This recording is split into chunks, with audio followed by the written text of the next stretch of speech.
boa noite, Brasil. Hoje ao vivo e a cores, são 21 horas 6 minutos, horário de Brasília, pelo menos é o que eu tenho aqui no meu computador, 5 horas da tarde, 6 minutos, em San Diego, sul da Califórnia. É um grande prazer estar com vocês novamente. Eu me ausentei, tive uma viagem a trabalho à Europa e permaneci mais de 2 semanas fora.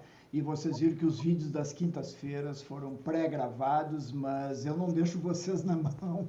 Sempre tem alguma coisa de novidade, sempre tem algum convidado de excelência que nos favorece aqui sempre, gentilmente acedem ao convite e estão conosco aqui sempre, trazendo a vocês a atualidade de algum tema, a profundidade de algum tema e de maneira que todos entendam, né, que é o nosso objetivo aqui no canal, sair daquela linguajar mediquês, que sempre é um problema, eu sei, e que traz a vocês dificuldades em vários outros canais por aí.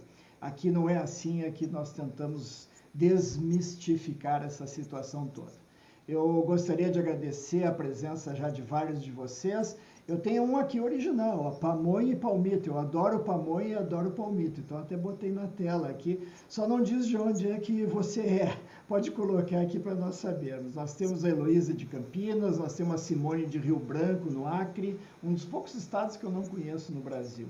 Nós temos a Miriam de São Paulo, capital, a Priscila de Paraibuna, que é do interior de São Paulo, o Marcial, que é de Itumbiara, em Goiás, adoro Goiás, Goiânia, e várias vezes dei aula já na Universidade Católica de Goiás, sempre a convite, fizemos várias reuniões científicas, adoro a cozinha mineira goiana, que são muito similares, né? E que faz pensar com muito carinho da minha sogra, que era mineira também, cozinhava maravilhosamente bem. Mas isso é só para dar a chance de mais pessoas entrarem aqui no canal e estarem conosco, porque hoje nós temos novamente um convidado que vocês já conhecem, que é o oftalmologista Dr. Francisco Andrade. Ele tem título especialista pelo Conselho Brasileiro de Oftalmologia, ele é membro da Sociedade Brasileira de Uveites, é mestre em doenças autoimunes sistêmicas pela Universidade de Barcelona e doutor em ciências médicas pela Universidade do Estado do Rio de Janeiro. Ele é chefe do Serviço de Doenças Autoimunes Oculares na Clínica de Olhos Dr. Francisco Andrade. Olha, eu devo dizer a vocês e confessar, eu não conheço nenhum outro oftalmologista que tenha doutorado em doenças autoimunes. Isso aí é uma coisa assim do outro mundo, é fantástico. E é por isso que o Dr. Francisco está conosco aqui. Acho que pela terceira ou quarta vez e estará muitas outras vezes também. Vamos aproveitar essa aula de hoje, porque será sensacional, quando nós estaremos conversando sobre espondilite e seus olhos. Doutor Francisco, grande prazer em recebê-lo aqui novamente. O prazer é meu, né? E todas as aulas que aconteceram antes, todo mundo gostou.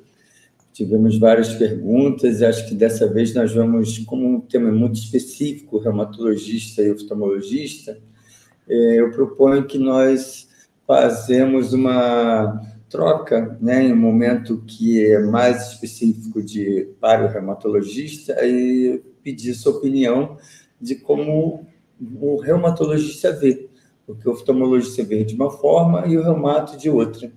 Então, para ajudar também os pacientes, né, nesse entendimento da linguagem do oftalmo e da linguagem do reumato, que o objetivo nosso realmente é, no final das contas, o paciente. E o paciente só vai ter esse resultado final quando eu e o Dr. Carlos estarmos em consenso, estarmos de acordo no tratamento, no diagnóstico, tratamento, na condução de todas essas questões que estão envolvidas, até nas nossas próprias dúvidas, quando a gente tem frente aos casos. Enfim, esse tema é extremamente importante, ele tem um leque muito abrangente de doenças associadas que a gente vai comentar.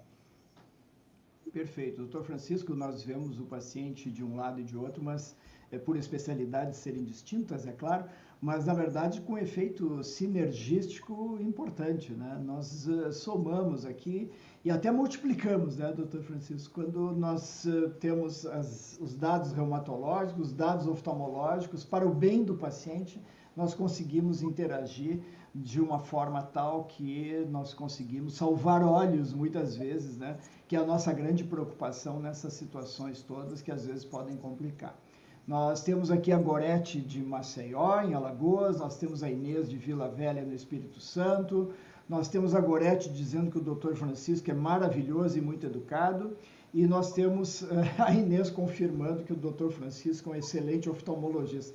Dr. Francisco, o senhor está acostumado, claro, com esses elogios, então eu não vou deixar o senhor comentar em cima deles, porque nós vamos chover no molhado aqui, Dr. Francisco. Eu quero lhe perguntar o que são essas espondilites, o que é que os médicos hoje mudaram de comportamento na nomenclatura. Hoje o pessoal está chamando de, deixa eu colocar aqui, deixa eu ver por que não está aparecendo, só um pouquinho aqui que não está aparecendo o nosso... É que mudaram, saiu um artigo novo em 2023 que decreta, né, decreta o goodbye, que eles dizem tchau para a espondilite anquilosante e e chama ela agora de espondiloartropatia axial.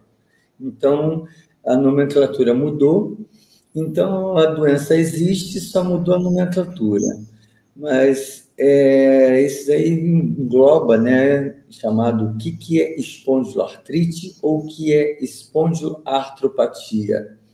É um conjunto de doenças reumatológicas que causam inflamação articular, afetam a coluna vertebral, outras articulações e que compartilham algumas outras características em comum. O senhor pode falar um pouquinho, doutor Carlos, sobre essa questão da nomenclatura? Eu, na verdade, utilizo ainda com os pacientes o mesmo termo, né? Porque eles entendem melhor o que é espondilite, já ouviram falar espondilite. Ainda as leis brasileiras, inclusive, de se chegar a uma situação de aposentadoria ou benefícios previdenciários, todas citam espondilite. Então, eu acredito, assim como esse artigo científico que o Dr. Francisco acaba de citar denota, em um dos seus parágrafos, que vai levar muito tempo ainda para ser aceita essa nova nomenclatura. Então, na verdade, eu acho que para os pacientes, Dr. Francisco, ainda chamar espondilite anquilosante esse balaio de situações em que nós temos essa inflamação na bacia, especificamente nas regiões de articulações sacroiliacas, que é o finalzinho da coluna, junto com a bacia, e também ao longo do esqueleto axial, como o Dr. Francisco falou, que é o que os médicos chamam a coluna, né? Axial porque é o eixo do corpo central, por isso essa nômina. Mas eu acredito que ainda vai ficar bastante tempo, Dr. Francisco. Imagine, por exemplo, exames de laboratório, o médico vai pedir, eu quero exames para espondilite, ele não está pedindo ainda, eu quero exames para espondiloartropatia soronegativa radiográfica, né, que é o termo completo. Então, assim, é uma situação que eu acredito vai permanecer por algum tempo, embora nós tenhamos que evoluir, é claro, com o conhecimento, né? A medicina é uma ciência evolutiva e ainda bem que, se for para nós entendermos melhor essas situações, melhor tratar os pacientes, que se mude o nome. Tudo bem, a gente vai seguir. O tempo vai dizer, eu acredito que no momento em que nós tenhamos assim, um conhecimento mais claro da causa da espondilite, da causa das espondiloartropatias, aí sim a gente vai poder classificar isso de forma adequada. Já dizia um velho filósofo grego, e eu estive na Grécia agora, Dr. Francisco, que o que o homem não entende, ele classifica. Então, na verdade, a gente não sabe muito bem ainda nem se é uma doença autoimune, essas espondilites, ou se são as chamadas doenças autoinflamatórias, que tem outra via nas inflamações ditas imunológicas, vamos chamar assim, e que, na verdade, não se opõem, às vezes se complementam. Então, o pessoal hoje está discutindo, né? É uma doença autoinflamatória, essa espondilite, é uma doença autoimune, mas não tem autoanticorpos, por exemplo, marcadores, né? Tem base genética comum. Mas quem sabe as duas coisas juntas? Isso sim eu acho que é mais importante discutir do que o próprio nome da doença. E eu, com os meus pacientes, devo lhe confessar, doutor Francisco, continuo usando o nome espondilite anquilosante, porque é o que eles enxergam, inclusive, quando procuram no Dr. Google, que todos eles procuram alguma coisa. Desculpe ter me alongado. Eu citei isso, como você falou, a questão da nomenclatura, então ela mudou na questão da vida dos cientistas, né? Dos médicos, dos reumatologistas, e que vai levar realmente um tempo, porque precisa toda uma mudança, né, na vida do cotidiano, realmente pegar essa palavra nova na sociedade, né, virar cotidiano em nomenclaturas de serviço público, SUS, plano de saúde, autorização, código da doença, como também tem oftalmologia. Mas isso aí é só para colocar uma questão científica, que é uma atualização. Então, a gente entrou em consenso sobre o que é uma espondiloartrite e vamos para os subgrupos dessa doença. Aí está o slide que o doutor nos enviou. Então, o subgrupo da espondiloartrite, elas são um grupo enorme elas têm manifestações tanto na questão da coluna, quanto as manifestações extraarticulares. Então, ali no centro tem espondilite anquilosante. Olha o percentual, a frequência dela. Como é que pode passar o slide que ele vai mostrando a frequência, Carlos? Olha qual a frequência. Uma frequência bem alta. E aí, mostrando 20% a 40% dos pacientes têm espondilite anquilosante. Mas a espondilite anquilosante está junto do grupo que também manifesta outras coisas. Então, vamos lá. Andando o slide, a passada, a gente tem artrite reativa, 12% a 37%. O que é artrite reativa? A artrite reativa, o paciente tem os acometimentos das articulações após um processo infeccioso, que pode ser no trato gênito-urinário, muito provavelmente causado por uma infecção por clamídia, ou no trato gastrointestinal, por algumas bactérias. Então, o paciente pode ter tido uma diarreia, passou desapercebido e tempos depois ele desenvolve a reação que é a artrite reativa, que pode estar associada ao acometimento das articulações periféricas e ele não ter percebido a questão da diarreia nem da infecção do trato geniturinário, que pode também ter melhorado espontaneamente ou estar lá quiescente. E, continuando, ela pode dar, não pode, pode estar no grupo da artrite psoriásica. A psoríase pode levar à manifestação, tornar-se uma artrite psoriásica, acometer a coluna do paciente, outras articulações e também acometer o olho. Então, eu tenho pacientes que começam só com psoríase e o acometimento do olho, que é a esclerite, ou paciente que depois desenvolve com o tempo e vira artrite psoriásica. Então, isso acontece. Aí, passando mais, tem pacientes que têm associado a doença inflamatória intestinal, um percentual menor de frequência. Então, pacientes têm a artrite junto com a doença do intestino, doença de Crohn ou retocolite ulcerativa. E a outra apresentação, que é muito frequente, que a gente vai citar, eu acho que dá para botar um aumento grande, todas elas, né, das apresentações, elas têm em comum essa questão da uveíte, que a gente vai citar, que é a manifestação ocular. Você pode ampliar, Carlos, um pouquinho? Sim. Já chegamos lá. Aqui está. Isso. Então, a uveíte anterior, ela tem uma forma de... A uveíte, ela é anterior aguda. O paciente fica de olho vermelho, dolorido. Qual é o percentual de apresentação? Então, todas elas ali, parece que estão conectadas com essa manifestação, a uveíte. Então, o olho é o espelho da alma e também é o espelho da manifestação da doença reumatológica. Então, nesse caso aí, 25% a 30% dos pacientes. Olha quanta coisa. Então, a apresentação da uveíte é um sinal muito importante, uma apresentação muito importante para a condução do reumatologista frente à doença. Não é isso, Carlos? É uma coisa que a gente se preocupa muito, né? E pergunta sempre como é que o paciente sente a sua doença, características da dor. É claro, o reumatologista é treinado para ver o que se chama decálogo da dor, são 10 características do sintoma dor que nós perguntamos sempre, onde dói, quando dói, se tem um ritmo cotidiano, é mais de noite, acorda durante a noite, o que que melhora, o que que piora e assim vai. E é claro que nós perguntamos frente ao que pode acontecer de complicações nos pacientes que se apresentam nessa constelação aqui que o Dr. Francisco nos mostra. E entre essas manifestações fora das juntas, fora da coluna, fora da bacia, estão obviamente os olhos, e vocês têm aí 1/3 dos pacientes, né, sendo acometidos com essa dita uveíte que o Dr. Francisco vai nos explicar melhor um pouco adiante. Por que essa preocupação, Dr. Francisco? Porque primeiro o oftalmologista, o reumatologista, desculpe, no meu caso, eu não tenho condição de dizer se está havendo já uma inflamação ali subclínica, o olho ainda não avermelhou, talvez ainda não tenha dor, mas quem sabe já está havendo algum tipo de situação.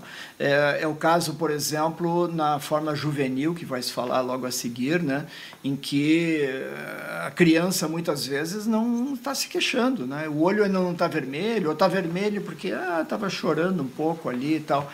E a gente não tem como fazer o exame interno do olho como o oftalmologista faz.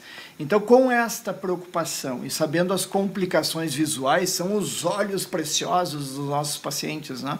O oftalmologista nos salva, nos dá uma tranquilidade quando nós encaminhamos esses pacientes aos colegas como o Dr. Francisco.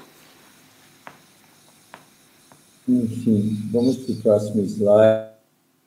Eu não sei. Ah, sim, ok. Às vezes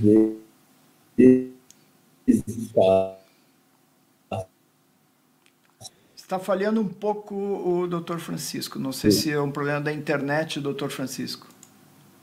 Acho que congelou o Dr. Francisco. Vermelho, né? Dr. Francisco, está falhando um pouquinho. Pode repetir? Agora voltou. Agora voltou. Tá ok? Pode ter sido uma instabilidade aqui da internet. Então, como você falou, Carlos, não só o olho vermelho, né? Que é o principal sinal. E, às vezes, o paciente teve episódios anteriores, anteriores que melhoraram espontaneamente ou que foram tratados pensando como se fosse uma conjuntivite. Então, ele teve episódios anteriores e a avaliação do oftalmologista, porque nós precisamos desse olho que chega vermelho, nós precisamos de um microscópio que aumenta o olho de 4, 12, 18 vezes, né, o tamanho dele, para poder chegar ao diagnóstico avaliando o olho. E o olho vermelho, ele pode ser uma conjuntivite, pode ser qualquer outra doença. E na artrite da criança, né, na artrite, ela pode ser espondiloartrite da criança ou a espondiloartrite, a artrite idiopática, né, da criança, que tem uma uveíte que é branda, muitas das vezes, ela tem um curso bem mais brando, então ela passa desapercebido e quando chega ao oftalmologista, a criança já tem alguma complicação ocular. Então, é importantíssima essa nossa relação com o reumatologista, oftalmologista, pedir a avaliação do oftalmologista, mesmo que o paciente não tenha relatado um surto de uveíte ou de olho vermelho, que ele, às vezes, nem lembra. Então, é importante fazer o diagnóstico, porque a gente pode ter alguns achados que, para o olho vermelho, visto a olho nu, ele é uma coisa, mas quando coloca no microscópio, a gente consegue ver muito mais. Dr. Francisco, nosso colega, Dr. Provenza, aliás, agradeço muito a honrosa manifestação aqui do nosso colega, que já nos deu, inclusive, o prazer da visita no nosso canal também, e que faz uma observação importante, né, que a manifestação ocular é assintomática, pode já ter uma certa inflamação, como o Dr. Francisco nos chamou a atenção, mas ainda não aparece o olho ainda na clínica, ou o pessoal acaba chegando aí no consultório, na clínica, ou até no oftalmologista do SUS, já com as coisas mais avançadas, doutor? Sim, é verdade. Então, é assintomático ou subvalorizado, né? O paciente tem uma forma de apresentação leve, que melhora espontaneamente às vezes, por isso que fala-se assintomático. E o paciente tem melhora espontaneamente, por quê? A doença às vezes está começando ainda no olho, então ela se apresenta de uma forma leve e rapidamente ela melhora. Então, de acordo com o tempo de duração da doença, que a gente vai mostrar daqui para frente, né, a doença vai se manifestar no olho de forma mais agressiva e vai fazer com que o paciente procure emergência oftalmológica. Então, muitas das vezes, devido ao tempo de evolução, a severidade, e o paciente tem uma forma de apresentação leve, que é chamado assintomático. Doutor Francisco, então, pelo que eu estou entendendo do seu ensinamento, é o seguinte, tanto para colegas que estão nos assistindo ou vão nos assistir, porque todos sabem que as lives ficam gravadas aqui no canal, quanto para os pacientes. No momento que houver algum diagnóstico de artrite, de espondiloartropatia, que é o nosso tema hoje, espondilite, essas outras doenças todas que nós acabamos de mostrar nesse slide, mesmo que o olho não esteja incomodando, não está embaciado, não, a pessoa não tem dificuldade para enxergar, não tem dor, não está vermelho, a sua recomendação é ir no oftalmologista porque pode estar começando algum tipo de inflamação interna. É isso, doutor? Pode já ter tido algum episódio e a cor do olho, que é a úvea anterior, que é a íris, ela solta pigmentos que se grudam no cristalino, que é a lente do olho, que se grudam na córnea, ou podem aderir a íris ao cristalino, gerar aderências. Então, pode ter algum sinal ali, mesmo o olho estando branco, mostrar que teve uma lesão no olho anteriormente. Então, o paciente teve aquilo que eu falei, uma forma leve, melhorou espontaneamente, não sentiu tanta dor, não sentiu fotofobia, desconforto de baixa visual, então ele procurou logo a emergência, ou não procurou, ou foi a emergência, pensou que era uma conjuntivite, pingou colírio e logo melhorou, porque era de uma forma de apresentação leve, ou o paciente às vezes melhora espontaneamente em casa, né? Sem nada, faz compressa gelada, ele pode melhorar, porque o gelo melhora a inflamação. Então, nas formas brandas, na forma inicial, o paciente melhora espontaneamente. Então, eu sugiro aos reumatologistas e ao próprio paciente que comece a ter já a suspeita diagnóstica pelo reumatologista para ir ao oftalmologista ver se tem alguma alteração. Existe uma tendência, em especial no Brasil, a gente sabe, mais de homens do que mulheres, eu acredito, doutor Francisco, cá entre nós, que é assim, não, vai passar. Isso aí, não, isso é uma dorzinha, ficou um pouco vermelho, um cisquinho que entrou aí e tal, vai passar. E dali a pouco passa mesmo, né? Como o doutor Francisco acaba de dizer, é de a gente não se preocupar, então, porque passou e pronto, doutor Francisco, qual é a importância de o senhor dizer assim, teve uma inflamação aí no passado, eu estou vendo uma cicatriz aí. É importante isso? Por que é importante, doutor? É importante na condição do reumatologista.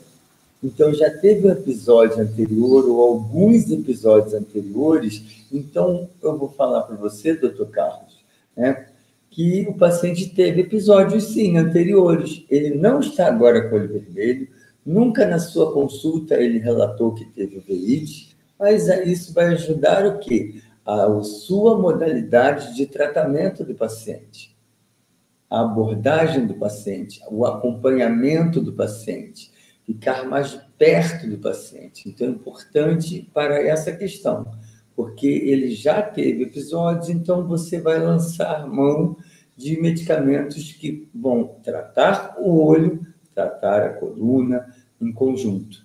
Então, a gente vai ter que juntar o quebra-cabeça e ver qual a medicação mais adequada para cada caso. Perfeito. Doutor Francisco, de vez em quando eu faço assim o papel de advogado do diabo aqui. Eu largo algumas perguntas capciosas, mas é que eu sei que muitas vezes as pessoas fazem e eu fico curiosas, né? Então eu me boto na condição de um paciente ou de um curioso, assim, um neófito na história e largo a pergunta. Não se assuste muitas vezes. Carlos, eu acho isso super interessante, sabe por quê? Nas aulas que eu dou, às vezes presenciais, as pessoas, até os doutores, eles ficam envergonhados de fazerem perguntas. E essa pergunta pode ser de muito doutor, de muito paciente, que às vezes fica envergonhado, está com medo, né, de falar em público. Então, isso daí acrescenta muito, porque eu estou aqui para isso, para nós entrarmos em sintonia, porque o senhor tem a sua experiência como reumatologista, eu como de oftalmologista, e a gente vai trabalhar em busca de quê? Dessa quebra, dessa barreira, né? De ter essa dificuldade, às vezes, de comunicação, levar o laudo oftalmológico até chegar ao reumatologista, demora um tempo, e o olho afetado, a coluna afetada, até a gente chegar a tomar uma conduta em conjunto, isso daí é difícil, né, na realidade. Então, para a gente tentar o novo, esse vínculo maior entre o Dr. Carlos, o Dr. Francisco, como pode ser outro oftalmologista e como também pode ser outro reumatologista. Na minha prática diária, eu faço isso, né? Às vezes eu também preciso de opinião de pneumologista, mas eu também preciso de opinião quando tem doença inflamatória intestinal associada à uveíte, eu preciso de opinião de um gastro ou de um proctologista. Tem uma psoríase, eu preciso de um dermatologista para a gente trabalhar em conjunto. Às vezes, nós três, artrite psoriásica. Então, juntando o quebra-cabeça, reumatologista com dermatologista e oftalmologista, qual o medicamento mais apropriado para esse paciente? Então, nós teremos uma conduta adequada para resolver de prontidão, né, com o melhor medicamento para aquele caso. Você não concorda? Isso não é só teoria, né, doutor Francisco? É na prática. Nós dois realmente já discutimos alguns casos aí nas últimas semanas. O doutor Francisco me auxiliou e vice-versa. Hoje mesmo, antes de nós entrarmos aqui, entramos uns 5 minutinhos atrasados, de certa forma, porque estamos discutindo um possível caso de uma vasculite aí, chamada síndrome de Cogan, de um paciente que fez consulta do Brasil por telemedicina. Então, é um paciente que eu provavelmente vai encaminhar o doutor Francisco logo no segmento, porque é fundamental a opinião dele nesse paciente. A Lucinéia diz o seguinte: o marido dela tem espondilite anquilosante, faz quase um ano que fica do nada com os olhos vermelhos. Ele foi no oftalmologista e está tudo ok. Ele fica com sinusite umas 2 vezes no ano. Pode ser uveíte pela espondilite? Pergunta ela. Ou esses episódios de olho vermelho com nada no achado do oftalmologista seria algo normal? A uveíte, no caso, Lucinéia, é o seguinte: o oftalmologista iria ver no microscópio, né? Ou ele pega precocemente e já trata o paciente e não está um quadro clínico tão aflorado. Mas olho vermelho também da espondiloartrite pode ser o quê? Pode ser uma episclerite, que é uma outra manifestação. O olho vermelho fica vermelho por causa da questão do lado, dessa parte branca aqui do olho, se chama esclera, e é uma manifestação da doença. Pode ser também uma episclerite, esclerite, e que tratada, às vezes, com colírio de corticoide, anti-inflamatório, ele melhora. Ou pode ser também alguma outra doença que eu vou citar aqui, que pode gerar o olho vermelho. Então, o olho vermelho não é obrigatoriamente uma uveíte. E também pode ser a episclerite e a esclerite, que são manifestações também com menos frequência que ocorrem na espondilite anquilosante. Ok? Então, vamos seguir.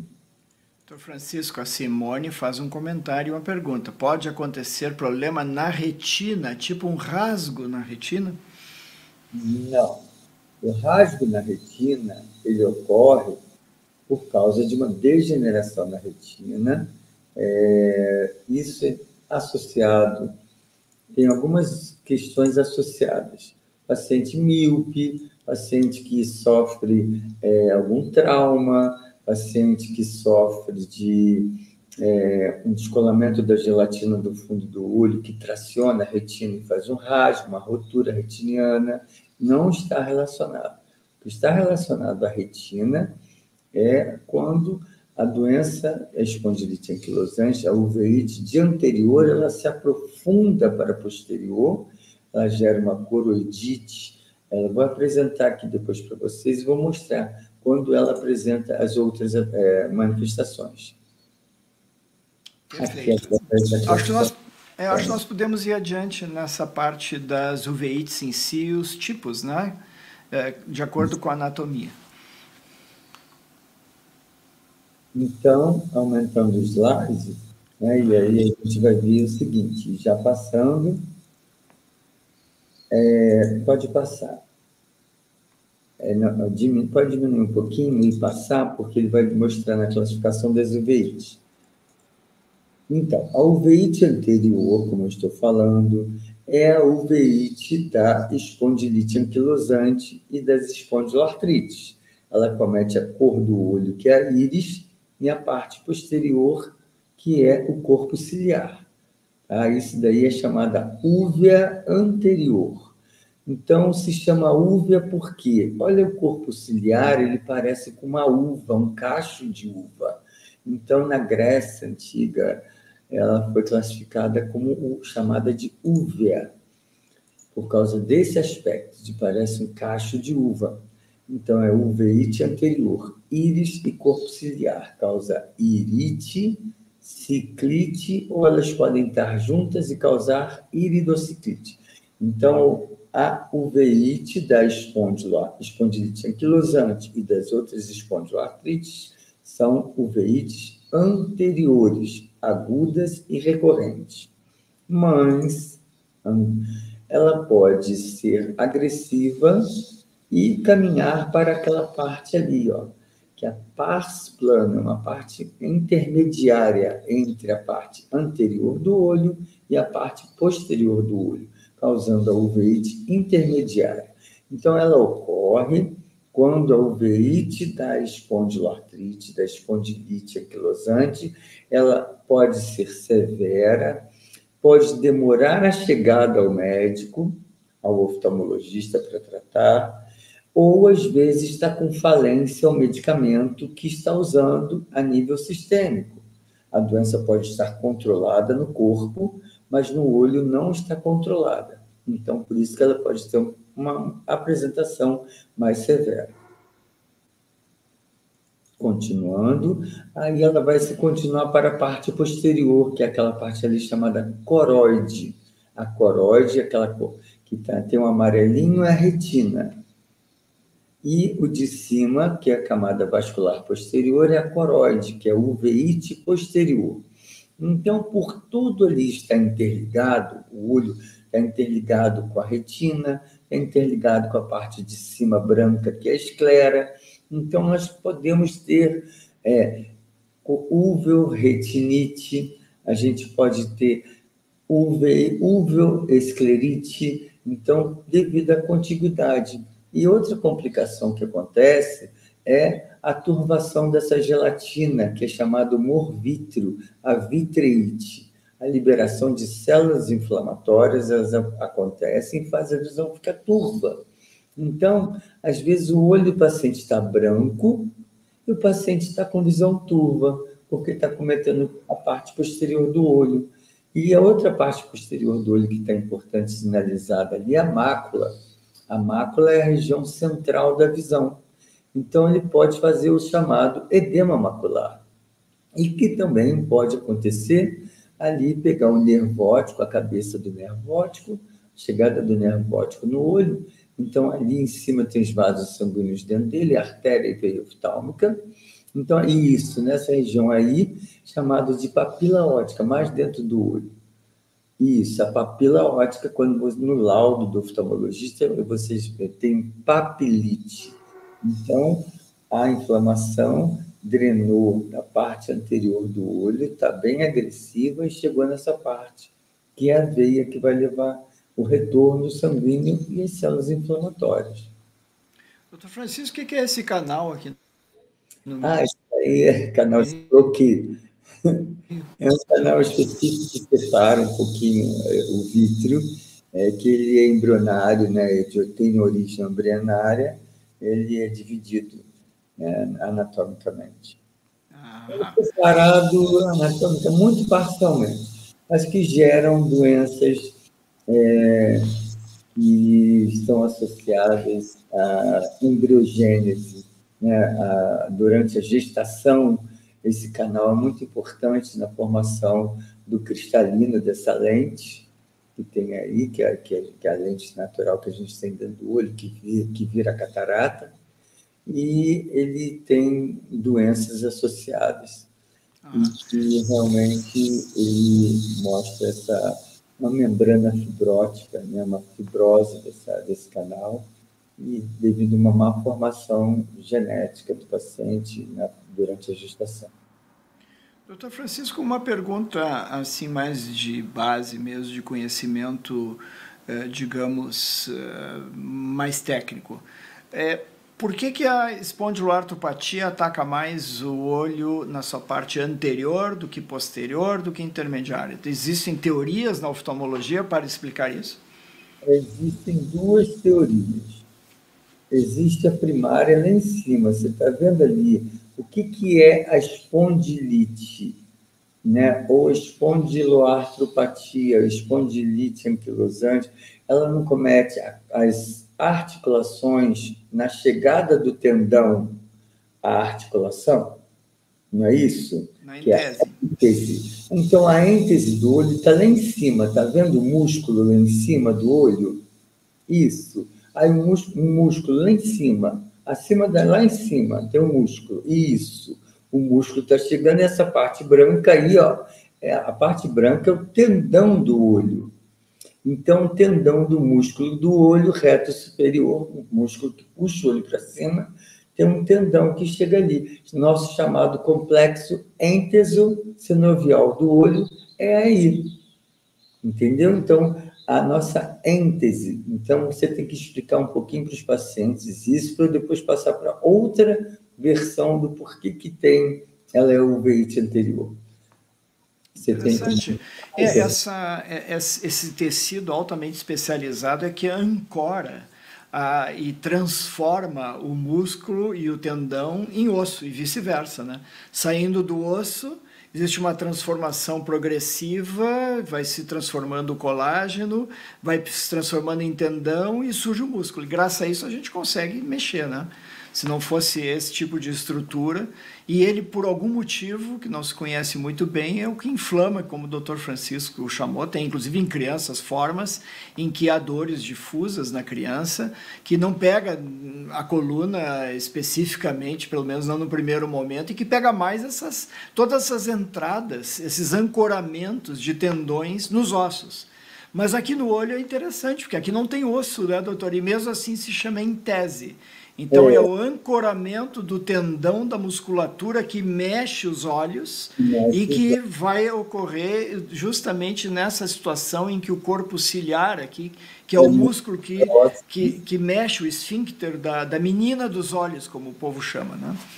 E que está muito próximo dessa região, por isso que dá episclerite. Esclerite, você ancora na esclera e pode lançar mediadores inflamatórios, os TNFs, as interleucinas, citocinas, mediadores inflamatórios, eles podem ser liberados ali.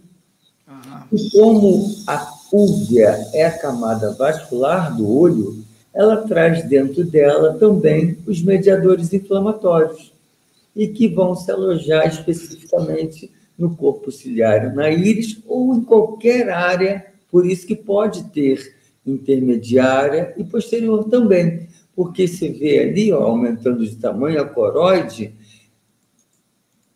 lá em cima, isso, ela lá, mais um pouquinho atrás, a coroide. Olha lá, a coroide é extremamente vascularizada, como a íris e o corpo ciliar também são extremamente vascularizados. Então, é a nossa camada vascular do olho. A camada externa, que é a córnea, e a esclera, é a camada fibrótica, rica em colágeno tipo 1, tipo 2, tipo 1, desculpa, que tem nas articulações. E a camada interna é a camada neurosensorial, que é a retina, e o nervo óptico, consequentemente. Então, doutor Francisco, nós podemos dizer que sempre uma uveíte começa aqui onde eu estou apontando, com a mãozinha, sempre aqui? É o corpo ciliar e aquela camada fininha é a íris, está vendo? Aí, para frente, isso daí é a íris. Então, a uveíte dá espondioartrite, não todas, não, da espondioartrite, espondilite anquilosante é uma uveíte anterior. Ela pode se tornar uma uveíte intermediária, como ela também pode se tornar uma uveíte posterior, mas ela começa como uma uveíte anterior. Outras doenças fazem uveíte posterior. Então, a gente tem a doença de BC, ela faz uma uveíte anterior, uma posterior, mas na posterior ela causa uma grande vasculite. Então, tem muitos vasos também que chegam, que a artéria e veia oftálmica, eles causam essas vasculites, como a gente já discutiu anteriormente. Então, o seu paciente vai ter que investigar a camada vascular do olho, na retina, para ver se no exame que a gente coloca um corante na veia, que é a angiografia com fluoresceína, para ver se tem algum extravasamento que demonstra que tem uma atividade ocular da doença, ou que teve previamente. A Priscila pergunta se todos os pacientes autoimunes podem ter algum problema oftalmológico. Não, não obrigatoriamente. Tá? Todo paciente autoimune ou doenças que são chamadas imunomediadas, que antes eram chamadas autoinflamatórias, né? Que é melhor comumente a gente falar autoinflamatório. Autoimune é quando a gente tem anticorpo contra a doença. Espondiloartrite não tem anticorpo contra a doença. Então, ela é autoinflamatória ou imunomediada. Então, nem todo paciente vai ter manifestação ocular. Parece que tem um fator de predisposição genética para ter ou não. Mas na espondiloartrite, na espondilite anquilosante, 35% é a frequência maior de todas elas, tanto da psoríase quanto da doença inflamatória intestinal, que vem por último. Mas vai ter ou não. E quando tiver, a gente vai ajudar o reumatologista, né, doutor Carlos, a gente trabalhar com as medicações que vão atuar e acalmar o olho, pois o olho tem uma questão muito, né, delicada, que o objetivo do olho é enxergar, não é ter inflamação. Então, nós temos que trabalhar em conjunto para prevenir a complicação da baixa visual, que às vezes pode ser até irreversível. Doutor Francisco, o senhor gosta de pamonha e palmito? Pessoal aqui... Não é o nosso tema, mas a pergunta é interessante porque nós temos uma epidemia no Brasil hoje de dengue e em outros países também, né? Dengue afeta o olho, doutor? Sim, dengue afeta o olho, está tendo muita dengue no Brasil e está tendo muito paciente que vai ao oftalmologista. Então, dengue pode dar conjuntivite, dengue pode dar uveíte, dengue pode dar acometimento do fundo do olho, pode dar retinite, pode dar outras lesões no olho, uma uveíte também posterior. Então, realmente, dengue também afeta o olho. Mas não é de imediato. Às vezes, o paciente está com dengue e fica um pouquinho de olho vermelhinho, pode ser a conjuntivite, que é a primeira manifestação. Tempos depois, passou da dengue, o paciente tem a manifestação ocular, da uveíte, que dá um edema no fundo do olho, às vezes, dá uma inflamação dos vasos, dá uma inflamação da retina. Então, não é de imediato. É igual a artrite reativa. A artrite reativa tem contaminação por uma bactéria, e aí, pelo intestino ou pelo trato geniturinário, pode dar uma conjuntivite no início, na infecção aguda da doença, quando tem a diarreia ou infecção do trato geniturinário. e depois, passou um tempo, faz uveíte. Então, o paciente já está calmo ou ainda está com um pouquinho de dor articular, ele tem manifestação no olho. E a dengue, às vezes, já passou. Como também teve zika, chikungunya, eles também dão manifestações oculares. Perfeito. Manter sempre o oftalmologista na mente quando a pessoa teve dengue, e hoje é tão comum, né? Tenho tido algumas consultas de telemedicina e saber como atuar. E vou pensar mais nos olhos, com mais carinho também nessa situação, doutor Francisco. Obrigado pelas suas dicas aí, todas a respeito. Nosso colega doutor Provenza nos pergunta o seguinte: se o doutor Francisco utiliza ultrassonografia, ecografia para análise do vítreo, tanto para diagnóstico como acompanhamento da uveíte, qual seria a sensibilidade e especificidade deste procedimento? Então, pergunta maravilhosa, José Roberto, porque a ultrassonografia é muito útil, porque quando o vítreo, que é essa gelatina que eu falei para vocês que tem ali na anatomia do olho, que ela tem que ser transparente para a luz chegar ao fundo do olho, quando tem uma reação inflamatória, o vítreo fica turvo. Então, a gente não consegue ver o fundo do olho. Então, o ultrassom ele vai nos guiar para o processo inflamatório que está ocorrendo naquele momento. O processo inflamatório, para diferenciar de um processo hemorrágico, às vezes pode ter uma tração do processo inflamatório, tracionar a retina, descolar a retina. Então, serve muito, tem uma alta sensibilidade para processos inflamatórios, tanto da úvea, do vítreo. A gente vê também a retina do paciente, pode ver se o nervo óptico está com alguma alteração.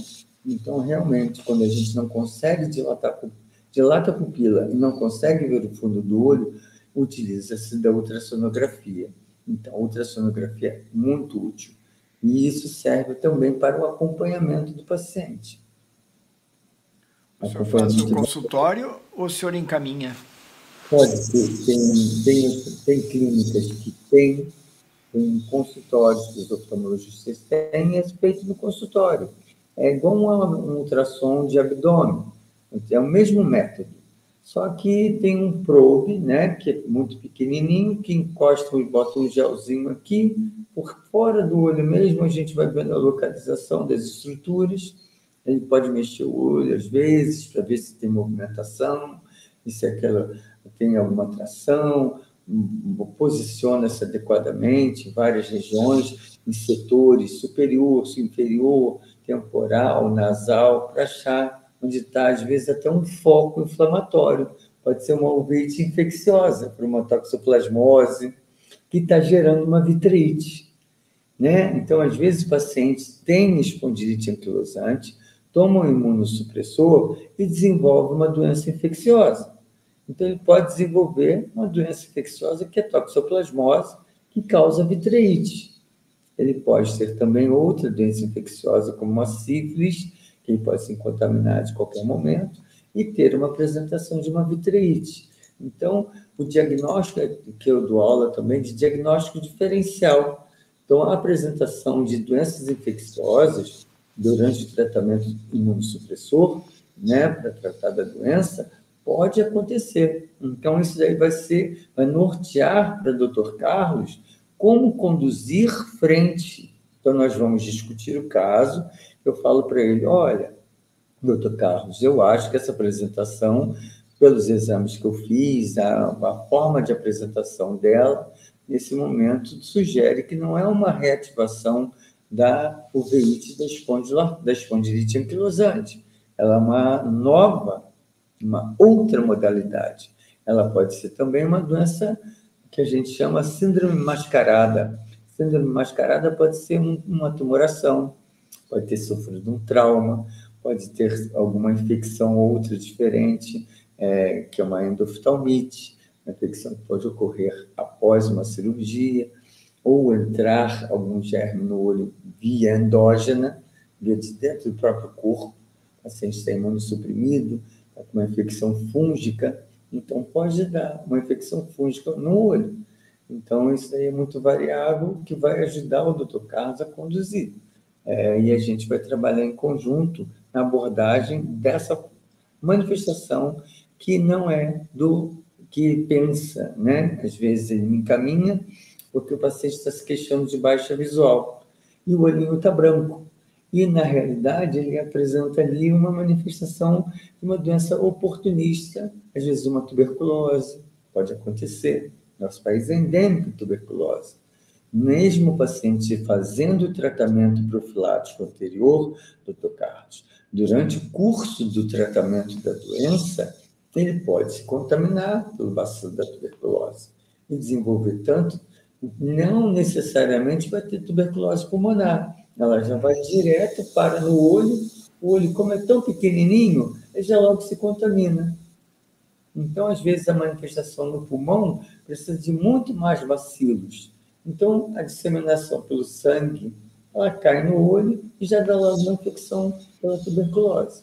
Já tive na pele um paciente que fez tuberculose da pele, numa situação como essa. Mas a calhar vem o comentário da Silene aqui: doutor, tem espondilite anquilosante, minha visão está muito ruim, desde quando comecei a usar adalimumab, um anti-TNF, um biológico, né? Mesmo assim, sinto dores, vergonha da coluna, uso também sulfasalazina. Mesmo sem saber grandes detalhes, doutor Francisco, que tipo de comentário, o que vem à sua mente quando lê esse tipo de descrição? Ela começou ainda, né? Usei adalimumab, como é que é? Que quando comecei a usar o adalimumab, provavelmente, né? A visão estava ruim nesse período. Então, ela começou com o adalimumab e a visão já estava ruim pela falência, provavelmente, do medicamento anterior, a sulfasalazina. Aquilo que eu falei, cuida da doença, mas só que fica reativando a doença no olho, gera catarata, gera opacificação do vítreo. Então, às vezes, o olho fica com complicações, aquilo que eu falei. Então, isso tem que esperar o efeito do adalimumab, que pode estar associado ou não, e esse tempo, né, doutor Carlos, né, de uma hora para outra, que vai ter efeito da medicação, até julgarmos se a gente vai necessitar de uma troca, se vai precisar de uma injeção de corticoide em volta da vista. Existe isso para ajudar ao tratamento sistêmico. Então, o tratamento do oftalmologista existe, e existe o tratamento com o reumatologista. É isso, doutor Carlos, tem que esperar o tempo do remédio sistêmico funcionar, mas o oftalmologista pode acelerar esse processo injetando um pouquinho de cortisona no olho, em volta do olho, né, dentro do olho, em volta do olho, para ajudar o processo inflamatório a passar mais rápido, não necessitando você tomar corticoide oral, pois atrapalha tudo que o doutor Carlos objetivou, a retirada do corticoide, porque o corticoide foi só para apagar o fogo. E no olho, a gente apaga o fogo do olho para melhorar a visão do paciente, até esperar o seu medicamento, que é o adalimumab, junto com a sulfasalazina, fazerem efeito, e assim a sua visão for ir melhorando, e a doença sistêmica melhorando as dores articulares que você está dizendo. Se não for o adalimumab que faça essa mágica, vai ser outro remédio que o médico vai escolher. Tem uma sequência de biológicos já que pode ser utilizados, né? E sempre justificando para o convênio, o SUS, enfim, porque são remédios caros, e até chegar àquele que a pessoa realmente vai responder. Eu gostaria de saudar aqui de forma importante o José Antônio Oliveira, que é membro do canal, que está sempre presente conosco, e Cisi Mazzoni, que aliás hoje faz uma pergunta. Ela diz que tem lúpus, Sjögren e artrite reumatoide, está tendo dores ao redor do olho esquerdo e vendo moscas voadores e luzes. O oftalmologista disse que não é uveíte. O que devo fazer? Boa noite, é Cisi, né? Cisi, você tem lúpus, Sjögren e artrite reumatoide. Cada uma delas dá uma manifestação ocular diferente, né? Sjögren dá na parte anterior do olho, que seria mais o olho seco. A questão intermediária que gera moscas volantes. E esses flashes luminosos, será, quando está acompanhada a flashes luminosos, o veíte intermediária, a artrite reumatoide não cursa com veíte muitas das vezes, ela tem que ter uma esclerite primeiro. Lúpus é uma doença quando você já está com estágio muito severo para ter uma apresentação na retina. E ela não vai apresentar uma uveíte intermediária, que é essa queixa de moscas volantes.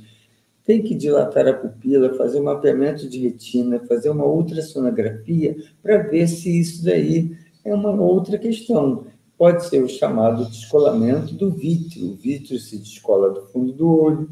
Em pacientes automíopes, ele, quando se descola, ele pode gerar roturas e causar flashes luminosos. Então, isso no mapeamento de retina com o especialista, com o seu especialista oftalmologista, e feita a ultrassonografia, ele vai conseguir te dar essa resposta mais adequada. Mas essas três doenças, elas raramente cursam com moscas volantes. Elas têm que ter uma apresentação, um curso de duração já bastante longo e que já não está sendo responsivo ao tratamento. Okay? Eu acho que tem uma outra origem, provavelmente. Muito bem. A Lilian diz que é de Joinville, Santa Catarina. Tudo bem, Lilian? Está seguido aqui também conosco. Ela faz tratamento para lúpus e artrite reumatoide. Teve dengue em 2022 e desde a dengue ela sente incômodo ocular, desconforto tipo fadiga ocular. Algum comentário? Dengue em 2022. Lúpus e artrite reumatoide. Tá, okay. Ela usa belimumab com leflunomida. Tá, ótimo. E faz óculos grau 1, que deve ser para vista cansada, vista para perto. Sinceramente, está bem tratada da doença sistêmica e da doença ocular, não deve ser da doença, esse cansaço visual. Não é uma manifestação do dengue, né? Já é muito tardio para ser uma uveíte ou um acometimento do fundo do olho. Esse cansaço visual, eu acho que pode ser, sabe o quê? Uma dificuldade da sua convergência, seu olho chegar na visão de perto, dentro, chamado insuficiência de convergência, fazendo um teste da motilidade ocular, dos movimentos dos olhos, com o ortoptista para ver se diagnóstico existe, que é chamado insuficiência de convergência, ou vulgarmente chamado estrabismo para perto. Então, tem exercícios para melhorar isso, que muitas das vezes está associado a dor de cabeça, tonteira, enjoo, pula a linha, troca a letra. Eles não estão relacionados com a doença. A doença está muito bem tratada e ela não causa esses sintomas. E nem a dengue também tão tardiamente. Esse tipo de situação ocorre em adultos, assim, aleatoriamente? Crianças, muito mais atualmente, porque usamos muito celular, fixamos muito o olhar. Então, tem que relaxar o olho, olhar para frente, né, dar uma parada. O computador, nós fixamos muito o olhar. E também as posições viciosas. A gente, às vezes, assiste televisão deitado de lado, então o músculo que puxa o olho para fora fica mais forte do que puxa para dentro. Então, posições viciosas ao ler deitado, né, que a gente faz, ou o computador está direcionado nessa posição, fica viciado a olhar para um lado, e quando você olha para o outro, o que acontece? O músculo de um olho puxa para o lado, fica mais forte, e o que puxa para o outro fica mais fraco. Então, ocorre um desequilíbrio na harmonia dos músculos que mexem os olhos. Então, isso é feito através de um teste ortótico. E o teste ortótico você fará exercícios para colocar o olho em harmonia, a musculatura que mexe nos olhos. Causa muito cansaço visual. Ela pode ir direto num ortótico ou tem que ser encaminhado pelo oftalmologista dela? Realmente, o oftalmologista, se ela for falar assim, eu ouvi falar que existe insuficiência de convergência, ele vai fazer um teste que tapa um olho, tapa o outro, chamado cover test. O cover test vai fazer também fazer com que mire o dedo para aproximar e ver se faz a convergência adequada. Porque para longe, a nossa mirada tem que estar reta. E para perto, a nossa mirada tem que fazer o quê? Convergência. Os olhos têm que entrar e convergir para ver de perto e divergir para ver de longe. Ok? Então, isso é feito através do oftalmologista, um exame básico chamado cover and cover, tapa e destapa e vê se o olho está desviando. E o de trazer o dedinho para dentro para ver a convergência. E nisso ele vai ver que você tem e coloca lá, solicito teste ortótico pleótico para fazer exercícios ortóticos e pleóticos devido à indicação de ter insuficiência de convergência, alguma modalidade de estrabismo, e aí você vai ao ortopedista que trabalha em conjunto com o oftalmologista. Doutor, eu estou pensando cá com os meus botões. Será que alguém não usa celular hoje em dia? Todos usam celular, e a questão é a seguinte, muitas crianças, é até tema das nossas revistas oftalmológicas, para a população geral, para nós educarmos, como tem dentro do meu Instagram profissional, tem muita chamada para crianças, né? Criança que vive no iPad, criança que vive no celular. Os adultos também usam muito, nós também usamos. Então, só que na criança nos adultos geram essa questão da fadiga, o cansaço visual, essa questão que pode estar acontecendo também, estimular mais ainda a questão da convergência, do estrabismo, por causa dessa fixação muito do nosso olhar para perto, para as coisas que estão aqui. As crianças estão correndo o processo de miopização. Então, as crianças estão tornando-se mais míope, porque a miopia é a visão de perto, então está estimulando a miopização das crianças. Então, por isso que tem que ter um número X de horas adequado, né? No meu Instagram profissional tem isso, a educação da criança, né? A educação que a criança tem que ter, de parar, relaxar os olhos, aprender, que tem que deixar o iPad, joguinhos, né? Os filminhos, tudo que está sendo visto ali. Então, realmente, sair um pouquinho desse mundo de perto e também ver um mundo ao longe, né? Porque a vida vai muito além do que a tecnologia. Mas ela já faz parte da nossa existência. Claro. Então, surgiu a televisão, o micro-ondas, né? Surgiram questionamentos. Mas existe isso mesmo.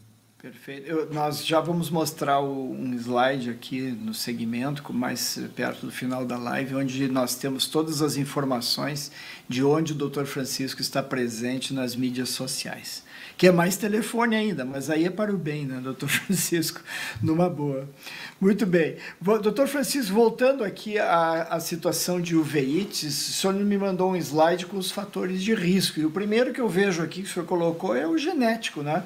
O povo adora fazer exame de laboratório e quando dá esse HLA-B27 aqui, reagente, ou positivo, ou presente, o pessoal entra em parafuso, doutor.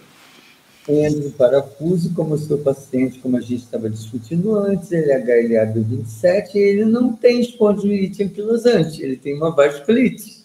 E olha ali como é que é o percentual, pessoal. Nem todo mundo que tem HLA-B27 vai ter espondilite anquilosante.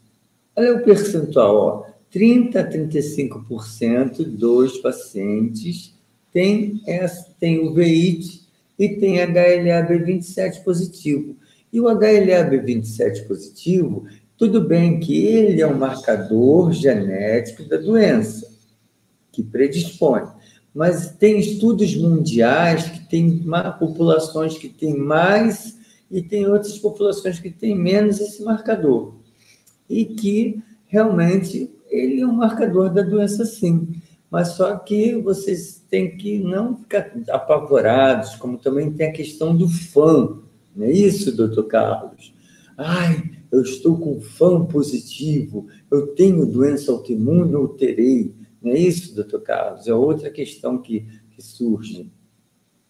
Nós temos lives e vídeos aqui sobre o FAM. Eu mesmo fiz um vídeo longo tentando explicar a questão do fator antinuclear, o FAN, que não é sinônimo de lúpus e que não é sinônimo de usar corticoide, que é a sequência que muitas pessoas pensam, até colegas médicos, né?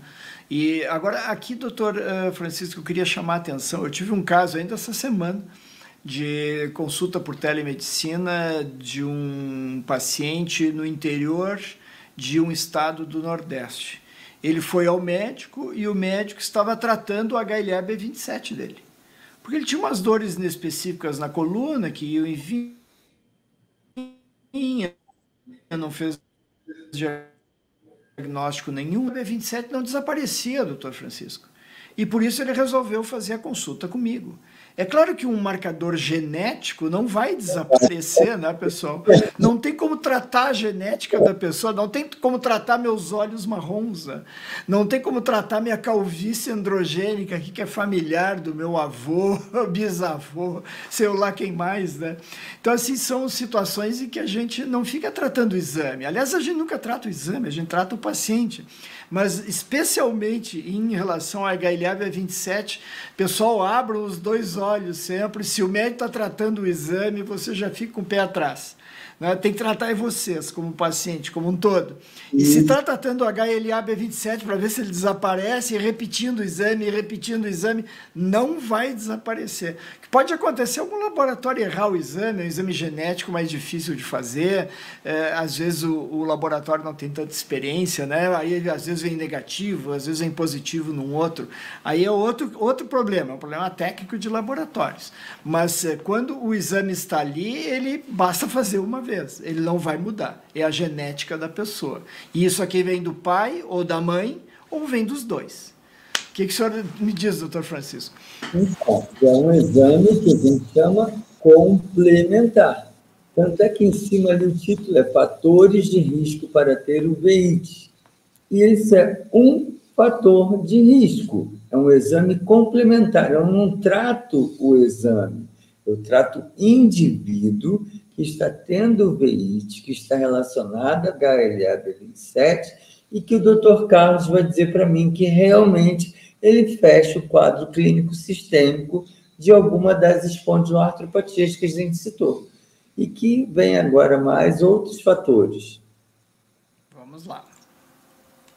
O fator do homem no Brasil, né?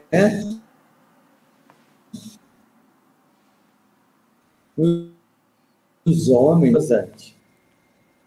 Doutor Francisco, falhou um pouco o seu sinal, não se ouviu a última frase. Então, no Brasil, os homens são mais acometidos que mulheres para espondilite anquilosante. Em outros países também, né? Mas, então, a gente pensa no sexo masculino para espondilite anquilosante. Aqui é uma radiografia da coluna vertebral, onde a parte de baixo é a bacia. Na bacia, a região sacroiliaca. O que o senhor tem a dizer, doutor Carlos, sobre essa questão? Olha, aqui eu vejo uma situação de articulações sacroiliacas bem acometidas. Esse branco aqui, essa nuvem branca toda me indica muita inflamação. Não há uma linha contínua aqui bem delimitada. Vejam essa linha aqui, deixa eu aumentar aqui um pouquinho, doutor Francisco, que o povo vai entender melhor aqui, porque eu acho que é importante se ver. Vejam como a linha aqui, que onde acaba este osso, a gente pode enxergar melhor aqui também, é bem linear, né? É uma linhazinha bem definida, bem clara.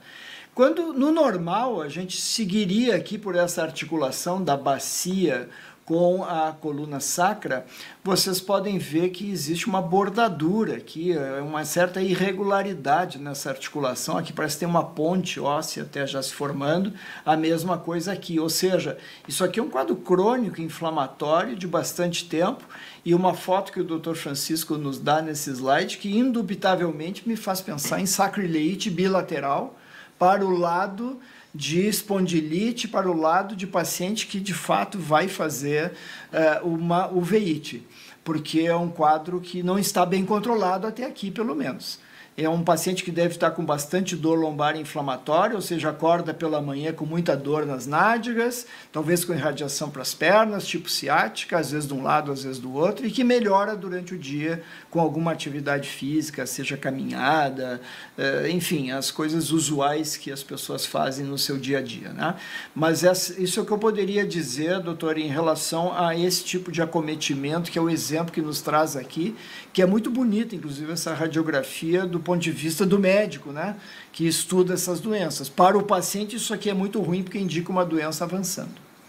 E aí, doutor Carlos, eu vou acrescentar para eles entenderem, porque muitas das vezes a lombalgia, a dor lombar, leva o paciente com a emergência. E aí o clínico que está na emergência, ele vai passar um anti-inflamatório não hormonal, né, para o paciente, e às vezes não vai fazer porque a emergência está lotada e a queixa é só dor lombar e toma anti-inflamatório. E ele melhora. Então, por isso que cronifica, né, doutor Carlos? Perfeito. E é, como no meu caso, às vezes vai na emergência, usa um colírio de corticoide, melhora a uveíte, e o paciente não é encaminhado ao oftalmologista especialista ou deixa passar, porque melhorou, então realmente o outro episódio o uveíte vai ocorrer depois, e aí não vai mais profundamente pensar e questionar o paciente se ele tem uma dor lombar, se ele tem alguma outra coisa, se ele tem uma lesão na pele, se ele tem diarreia, entendeu? Então, realmente, às vezes o quadro se cronifica, por isso que o próximo slide é importante, né? É o tempo. Maior de 10 anos de evolução, provavelmente, porque ele já estava tendo, por muito tempo, a doença na articulação, e aí vai manifesta no olho. Então, pode ser que a manifestação ocular já está bem, tenha tido acontecido, como eu falei anteriormente, e ele só vai realmente questionar quando vai e o veíte já está no momento severo. Então, é aquela dor intensa, realmente já chega na emergência com o olho muito vermelho, super incomodado, e vai fazer com que é isso aqui, ó, sinais e sintomas. O olho vermelho com dor, dificuldade na claridade, lacrimejamento, baixa visual. Então, quando ele chega assim, então ele já, às vezes, já tem uma história de evolução da doença de uma longa data. Por isso que aquele slide anterior é um somatório de fatos, de fatores, que a gente, junto com os critérios da reumatologia e os critérios da oftalmologia em conjunto, vamos entrar em consenso para chegar ao diagnóstico. Pois pode ser tanto uma uveíte, quando o reumatologista me encaminha, né? Está no consultório do Dr. Carlos, ou está no ambulatório do Dr. Carlos, ou está fazendo uma consulta online com o Dr. Carlos, e o Dr. Carlos vê o olho vermelho, ele me encaminha porque ele pensa que pode ser uma uveíte, mas aí pode ser uma conjuntivite alérgica, uma conjuntivite viral, uma conjuntivite por bactéria, ele pode ter uma esclerite que também é aquela forma branca ali em volta da cor do olho, é a esclera, e a episclera. Então, isso pode ser também uma manifestação da espondiloartrite, da espondilite anquilosante. Ou pode ser um olho seco, que faz ficar de olho vermelho. Ou blefarite, aquela onde está os cílios, é chamado bléfaro, pálpebra, inflamação no entorno da pálpebra, camada de gordura da pálpebra. Ou alergia, alguma coisa que caiu no olho. O paciente, às vezes, vai à praia, aqui no Rio, é muito frequente isso. Protetor solar, produtos de cabelo, está tomando banho, também caem produtos no olho, ou vai botar um desodorante e aí cai o aerosol no olho, faz uma alergia também alimentar, pode também desencadear olho vermelho, ok? Então, Francisco, deixa eu lhe fazer uma pergunta assim, à margem do que nós estamos conversando e do ponto de vista prático. Nós sempre dizemos assim, não, vai no oftalmologista, não, pode ser isso, o oftalmologista tem que ser visto e tal. Mas como é que o povo chega no oftalmologista, doutor? Se ele está assim, está no médico de família pelo SUS, está no postinho, unidade básica de atendimento, UBA, tem tantos nomes e determinações regionais. O paciente chega lá e diz assim, não, mas o senhor está me dizendo que eu tenho uma artrite e tal, eu vi lá no canal que tem que ir no oftalmo, o senhor me dá um encaminhamento para o oftalmologista. Não sei se o médico vai determinar assim rapidamente, sim, pois não, a senhora tem toda a razão, vai ao oftalmologista e dá o encaminhamento. É fácil chegar no oftalmologista, seja privado, seja de convênio, seja no SUS, doutor, no Brasil? No privado e no convênio nós temos emergências oftalmológicas. No SUS existem hospitais universitários, não é na UPA que vai ter oftalmologista. Geralmente é clínico geral, é ortopedista, não é isso? Que tem no serviço de pronto atendimento. Então, ele vai ter que ser encaminhado para algum serviço de pronto atendimento oftalmológico do SUS. No Rio de Janeiro tem Souza Guiar, tem Miguel Couto, tem alguns hospitais que têm emergência oftalmológica.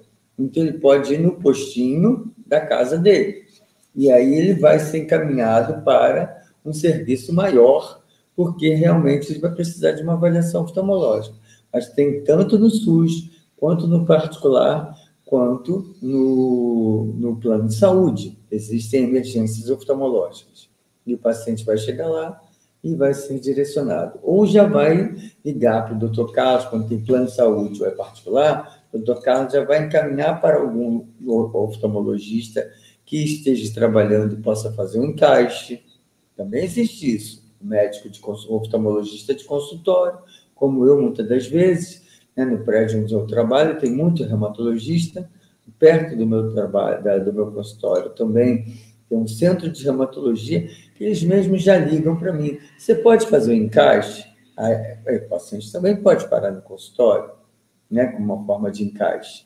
Mas existem, sim, emergências oftalmológicas que, se eu, às vezes, não estiver trabalhando, eu posso indicar ao doutor Carlos, olha, o residente está de plantão no momento, na clínica tal, e aí direcionar. Então, essa questão da comunicação é extremamente importante. Se vocês têm, no início, desvendando um pouquinho de mistérios, mas vocês têm que nortear na cabeça de vocês que, depois de diagnosticado, seu próprio reumatologista vai lhe orientar, porque ele tem contato com outro especialista.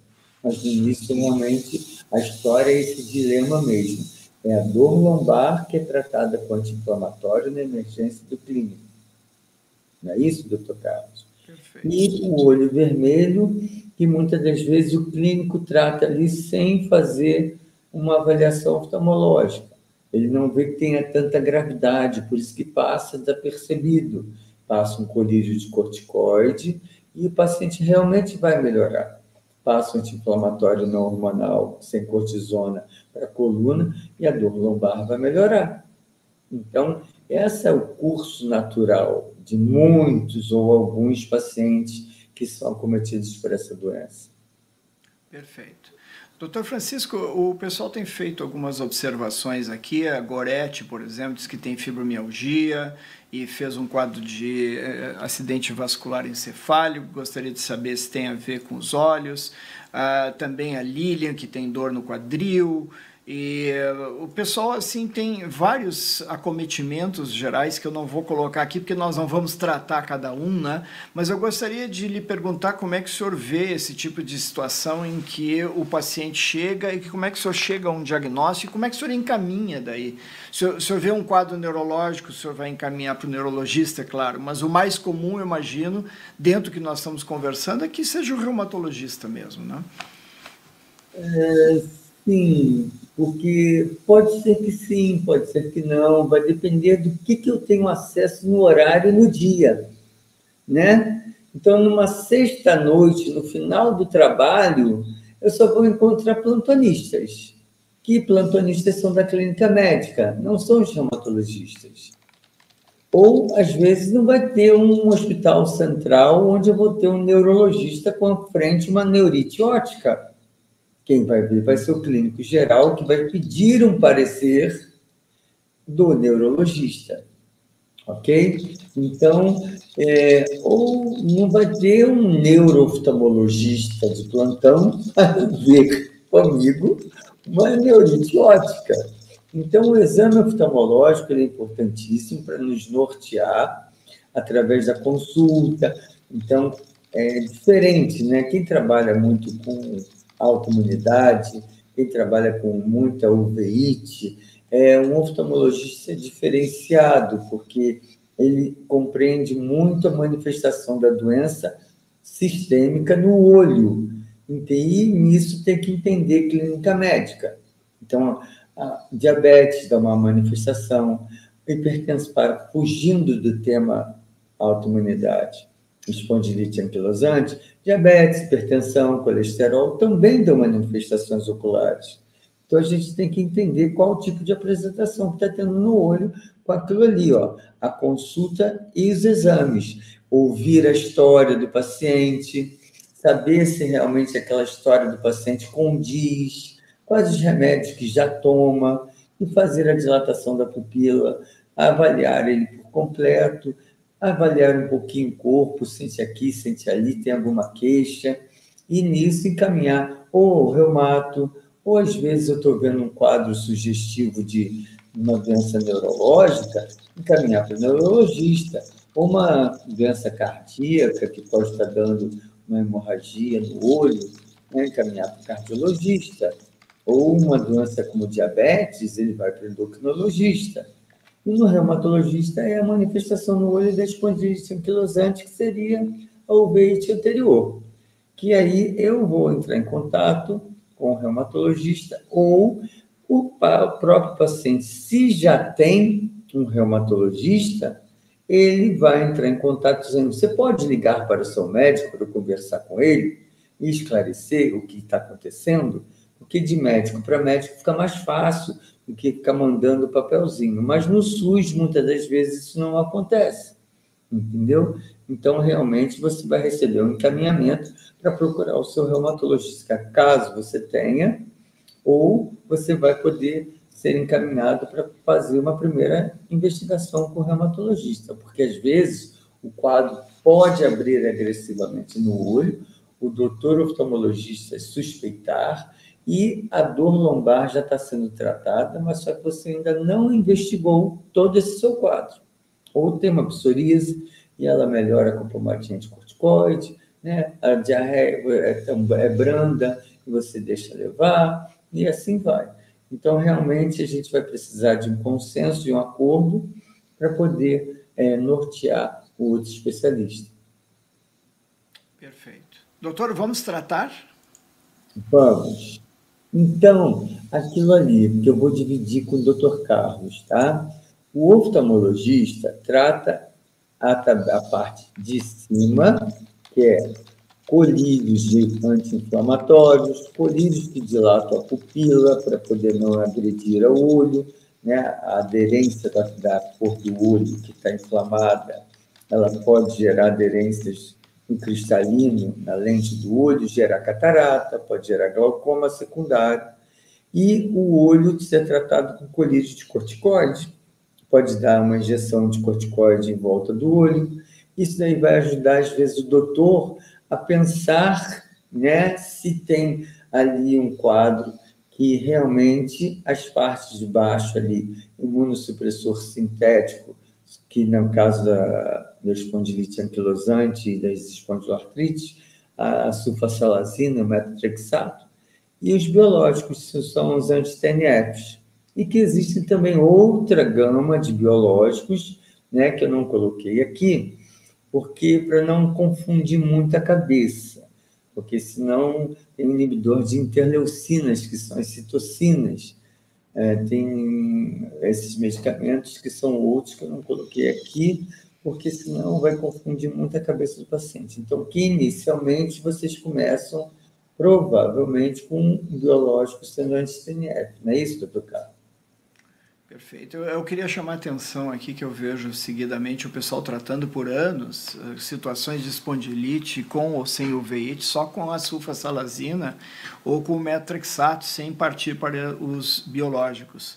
Isso, no meu ponto de vista, pode ser um problema, porque muitas vezes tanto a sulfasalazina quanto o metrexato tratam, na verdade, a artrite periférica, o joelho inchado, tornozelo inchado, punho inchado.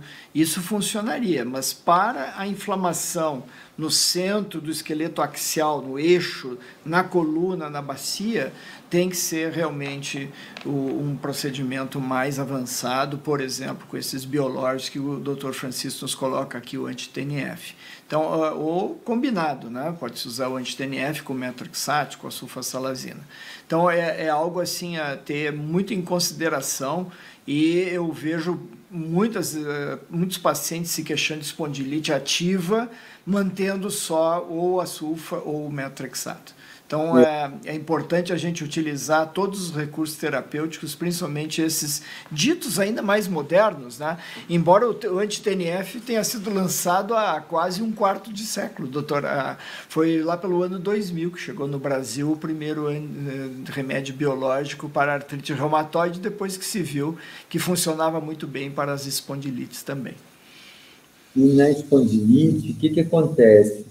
No olho, às vezes, não tem manifestação. Por que o paciente de doença inflamatória intestinal, muitas das vezes, não tem uveíte? Porque ele usa a sulfasalazina para o intestino. Então, a sulfasalazina protege muito o olho. O metotrexato protege muito o olho. Às vezes está com psoríase, né? Está usando metotrexato e acaba não tendo manifestação ocular. Então, quando vai acometer o eixo axial, que é na espondilite anquilosante, eles não atuam.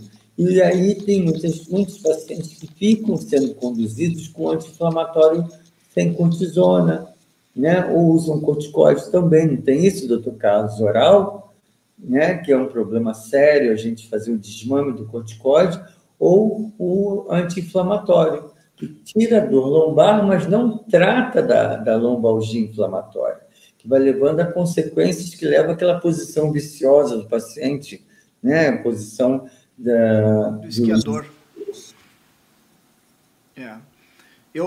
Uma outra coisa sobre o corticoide, doutor Francisco, eu acho que é importante citar, é a questão de diminuir a visão um pouco em termos de acomodação visual. O pessoal tem dificuldade de focar e tudo, e diz assim, minha visão está ficando um pouco fraca e tal, e está tendo que utilizar um pouco do corticoide via oral por qualquer motivo. E agora aqui eu não falo especificamente na espondilite, que eu, por exemplo, praticamente não uso corticoide nesses pacientes, né?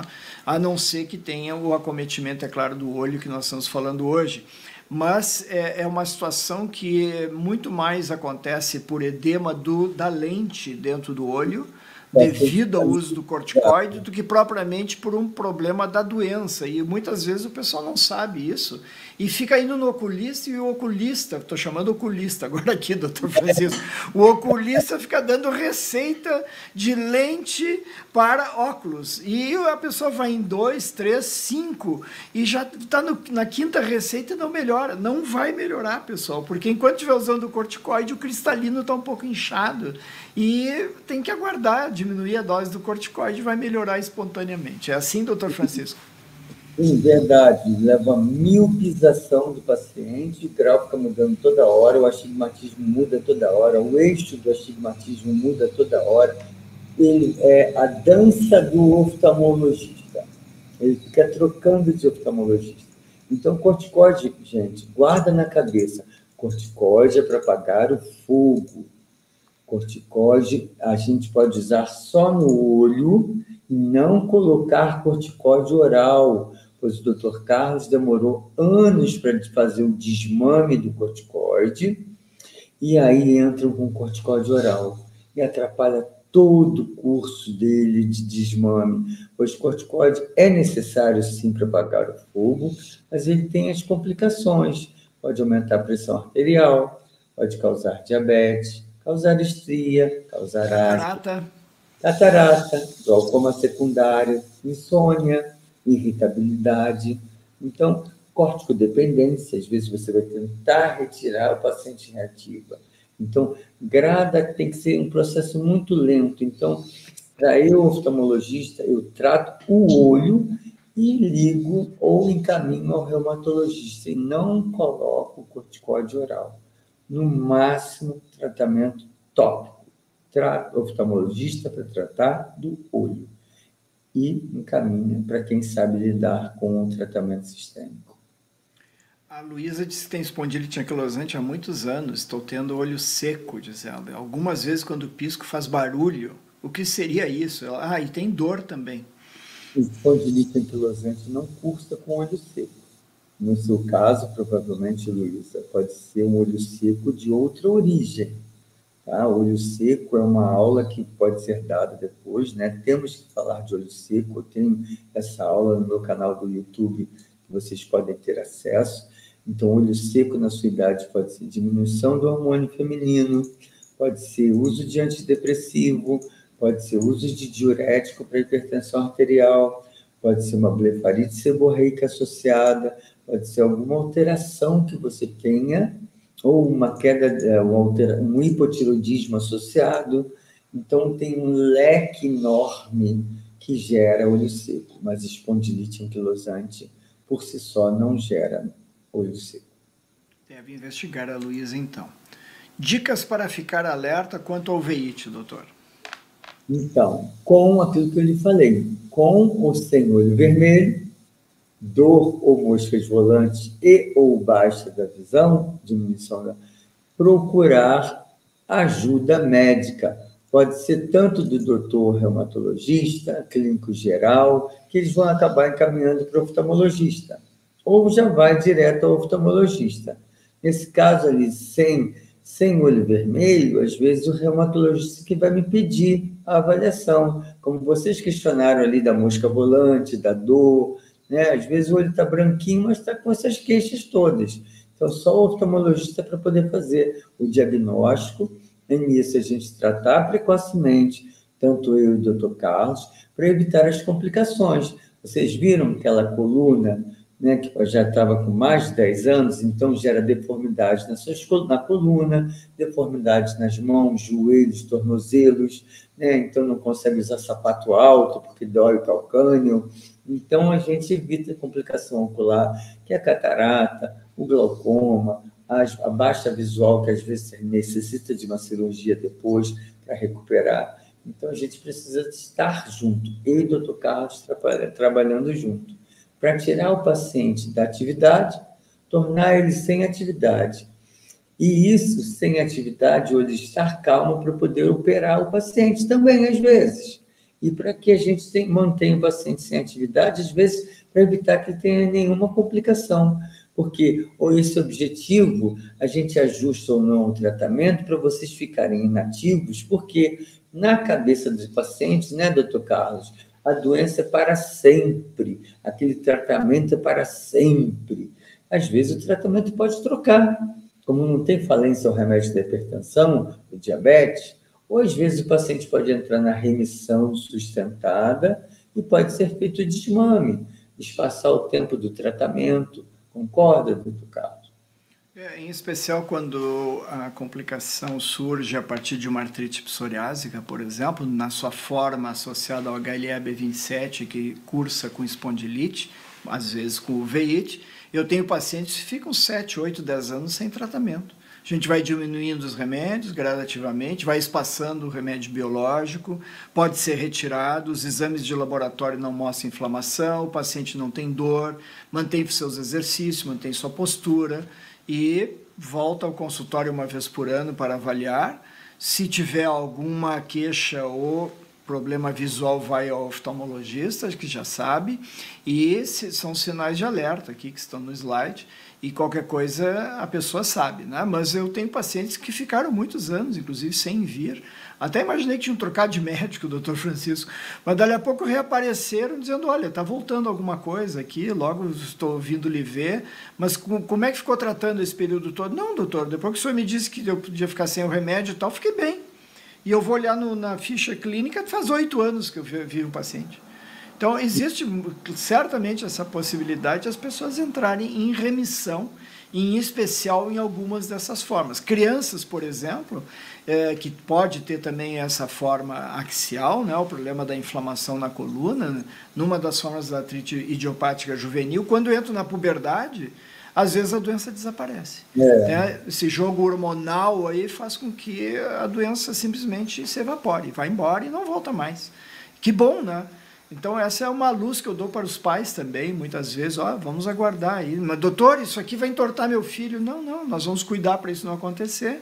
Vamos aguardar a puberdade, temos uma alta chance de a doença até desaparecer. E muitas vezes acontece. Mas um alerta é o seguinte, né, doutor Carlos, você não concorda? Mesmo um paciente estando inativo, estando se sentindo bem, ele tem que voltar pelo menos a gente uns 6 meses, né, para dizer, tá tudo bem, então realmente vamos pensar. Então, volta daqui a 6 meses, mantenha a medicação, não tirem também abruptamente, né? E depois que realmente entrar em remissão, e o doutor Carlos e eu entrarmos em acordo, em consenso, ou outro especialista, dermatologista, gastroenterologista, neurologista, eles entrarem em consenso que realmente está em remissão sustentada, vai ser feito um desmame lento, gente. Não abandonem o tratamento, porque senão pode explodir a doença. E aí, quando chega a acontecer isso, abandonou o tratamento, explodiu o olho, fica com uma mega overite. Pode perder a visão, né? Não, doutor Francisco, eu acho que o pessoal que teve já esse tipo de situação no olho fica realmente ressabiado, como a gente às vezes fala, né? E dali a pouco ele respeita mais essa situação de tratamento e não vai abandonar assim na maior. Principalmente, doutor Francisco, eu acho que nós temos que fazer um alerta aqui nesse momento, com esse pessoal que está aí na internet oferecendo soroterapias, tratamentos alternativos, holísticos, ortomoleculares, oferecendo cura de doença autoimune, de espondilite, de doença do olho, e muitas vezes assim, não, pare todos esses venenos aí, pode parar isso aí tudo que vai fazer o soro aqui, eu vou lhe fazer umas vitaminas, um blend especial disso e daquilo, vai ficar muito bem, por módicos 15 mil reais eu lhe curo. E, na verdade, doutor, isso beira o charlatanismo, né? Tem muito médico perdendo a licença, inclusive, em São Paulo, por exemplo, no Rio, em outros estados, devido a essa situação, com grande piora do paciente, que volta ao doutor Francisco depois com o olho desse tamanho, como o doutor Francisco acaba de nos dizer. Volta o doutor Carlos também com as articulações completamente bombardeadas, né? Então, o joelho mega inchado, aí o calcâneo também não consegue nem colocar o sapato ou o tênis. Coluna torta. A coluna torta. E, sinceramente, gente, não é assim. Então, se nós que trabalhamos com ciência, sabemos que precisamos desse passo a passo, né? Eu, doutor Carlos, e o paciente, nós temos que trabalhar em conjunto. Eu, familiar, nós todos temos que entender que vai ser um processo que a gente vai ter que lidar. Milagre, assim, não, essas coisas de charlatanismo realmente está sendo cada vez mais, porque o imediatismo, né? A forma que a pessoa fala de uma forma milagrosa, não é assim. A gente vai conseguir chegar ao inativo e a remissão sustentada com o tempo e o que a ciência nos dá e nos oferece, né, doutor Carlos? E a partir disso a gente vai trabalhar no desmame da medicação. Eu tenho uma série de artigos, eu até vou colocar aqui porque eu posto ele no meu sítio da internet, é drfonmilen.net. Eu estou escrevendo aqui para o pessoal poder olhar. São 4 artigos, pessoal, que eu conto a história do charlatanismo na medicina. E o último deles contém uma checklist, uma lista com um quadradinho do lado para a pessoa ticar. Então, se a pessoa diz assim, vou lhe curar, e a pessoa tem um lúpus grave e tudo, tica na lista, isso aí é sinal vermelho. Ou a pessoa diz assim, não, os médicos não sabem nada, Eu é que estou atualizado, porque eu fiz tal curso, eu estudei no exterior, etc. Os outros aí que lhe cuidaram até agora não sabem nada. Tica ali no quadradinho. Então, são uma lista, deve ter uns 15 ou 20 itens, doutor Francisco, em que as pessoas ficam espertas e com os olhos bem abertos para saber se não estão sendo ludibriadas, principalmente quando envolve uma grande quantidade de dinheiros. Então, eu escrevi aqui, drfonmillen.net, lá vocês encontram esses artigos aí que eu fiz, que eu escrevi, já faz um tempinho, e que tem tido bastante leitura, pelo que eu vejo, nas estatísticas do canal. Então, é até interessante, eu acho que eu vou fazer um vídeo meu aqui, doutor Francisco, sobre isso e chamando a atenção do pessoal, porque, infelizmente, está infestada a internet desse tipo de colega fazendo essas oferendas aí. É um fato que estamos vivendo, eu acho super importante e relevante para nós nesse momento, e também para vocês, pacientes, saberem que lúpus tem atividade e inatividade naturalmente. E cada atividade e inatividade de uveíte também no olho gera uma complicação. Então, eu vou cada vez mais pegar complicações de glaucoma, catarata e, às vezes, visão que eu não vou conseguir mais recuperar, de tanto crise e intercrise. Melhora e piora, melhora e piora, fica tratando com charlatanismo, com ervas milagrosas, que, na realidade, fórmulas que não são fórmulas de ervas. Na realidade, tem um monte de produto químico ali. Às vezes cortisona. Tem muito corticoide ali dentro, tem muito ansiolítico ali dentro, e que vocês caem nessa. Não caiam nessa. Eu acho de uma relevância, doutor Carlos, o senhor fazer essa questão dessa apresentação para eles, porque isso, para a nossa sociedade, frente ao paciente, eles ficam mais... realmente eu estou sendo enganado. É complicado, né? A gente pensa que é fácil, né? Mas eu tenho aqueles 20 mil que eu ia fazer isso, aquilo, eu vou usar em mim e vou ficar curado. É caro, mas vale a pena porque me prometeram.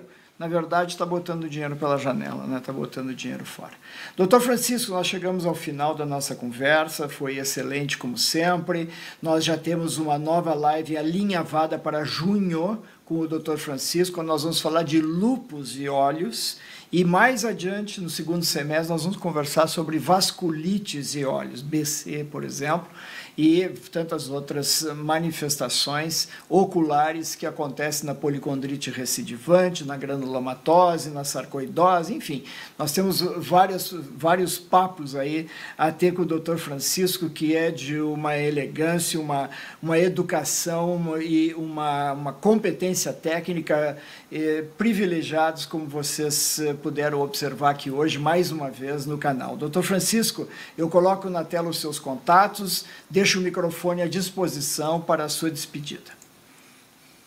Muitíssimo obrigado mais uma vez, doutor Carlos, a todos os presentes, os que vão assistir, né? Estou sempre aberto a vocês me mandarem um direct lá no meu Instagram profissional, assistirem às aulas que estão no canal do YouTube, podem visitar o meu site, tem os telefones de contato de WhatsApp também, onde podem marcar consulta, ou através disso podem fazer uma avaliação online. Não vou fazer uma consulta online, porque o oftalmologista não consegue, porque nós necessitamos de muitos exames e microscópios. Então, às vezes, eu posso orientá-los são cidades distantes, como eu já tive pacientes que vieram de outros lugares, através de consulta online para o oftalmologista não é muito bem vista pela minha sociedade de oftalmologia, porque a gente não consegue, porque precisamos de exames, dilatar a pupila, e isso daí eu posso orientar, nortear quem você vai procurar na sua cidade. Então, pode ser por aí, tá? Ok, pessoal? Muitíssimo obrigado, nos veremos na aula de lúpus e o olho, né, com várias questões que tem do tratamento do lúpus, do diagnóstico do lúpus ocular, da cloroquina, como lidar com a questão da cloroquina e o olho, E o doutor Carlos vai estar em conjunto comigo, porque essa sintonia entre os especialistas, cada vez mais a gente vai estar exercitando. Isso daí vai facilitar vocês o entendimento. O olho é a janela da alma, mas também é a janela da doença reumatológica e de outras doenças. Muito obrigado, pessoal, pela presença. Doutor Francisco, é um grande prazer ter estado consigo aqui hoje e de tê-lo como amigo. Nós não nos conhecemos pessoalmente ainda, né? Não tivemos oportunidade. Espero que em breve nós possamos sanar essa pequena dificuldade aí. Eu espero que o senhor possa aguardar só um pouquinho em off enquanto nós saímos aqui. E eu agradeço a todos que estiveram conosco até agora. Carlos, nós estivemos juntos no Congresso de Moinhos do Vento. É verdade, nós tivemos, é verdade, fim do ano passado, rapidamente, até o doutor Francisco assistiu uma aula que eu dei sobre sarcoidose, né? Onde nós falamos sobre a questão de olho, e depois eu assisti uma aula rápida do doutor Francisco também, foi um grande prazer, perfeito. Desculpe a minha falha aqui, pessoal, doutor Francisco, é isso aí. Muito bem, pessoal, em junho vemos o doutor Francisco de novo, com lúpus e olhos. Espero que vocês possam ter um excelente final de semana. Nós vamos ter uma live amanhã especial às 3 da tarde, em que eu vou falar com um reumatologista da Itália, direto de Roma, em que nós vamos conversar sobre tratamento atual com evidências científicas da fibromialgia. Nada a ver com o olho. A fibromialgia, em princípio, não tem nada a ver com os olhos, mas fica o convite a vocês, 3 da tarde, horário excepcional, vou colocar no canal a partir de agora de noite, vocês vão poder acessar com o link e tudo. Então, Francisco, nos falamos logo no outro lado. Pessoal, boa noite, muito obrigado, bons sonhos, até a próxima. Um abraço a todos. Abraço a todos.